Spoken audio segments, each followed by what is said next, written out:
Today, a Yakima County judge made an important decision at the recall hearing of County Coroner Jim Curtice. John Franklin takes us to the courtroom. We are here in the matter of the recall of James A. Curtice, Yakima County Coroner. Courtroom 3 hosted the recall hearing on Friday morning, where it was up to a judge to decide whether the recall petition is legally sufficient. So I think it's really straightforward legally.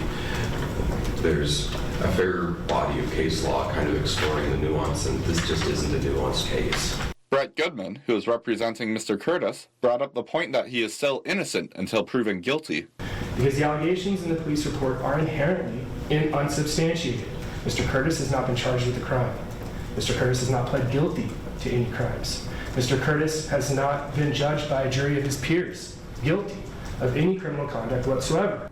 While the three people who are petitioning for Mr. Curtice's recall were present at the hearing, someone who was absent was Mr. Curtice himself.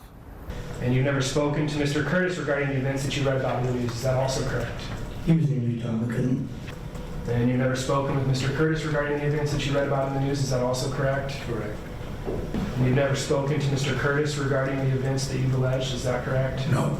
The Honorable Judge Kevin Knott's job was not to fact-check, but to make sure that everything is sufficient. I'm not a fact finder, and I'm not making credibility determinations. I'm testing the sufficiency of the legal and factual basis, and that's what I'm to do today. After both sides made their case, Judge Knott made his decision. Having reviewed the file and heard the argument and watched the witnesses today, I'm going to find that the petition is both legally and factually sufficient. John Franklin, Action News. Thanks, John.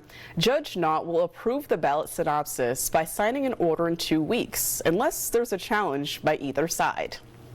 With the hearing approving the recount for Jim Curtice, we wanted to hear from you about whether you would vote to recall Jim Curtice.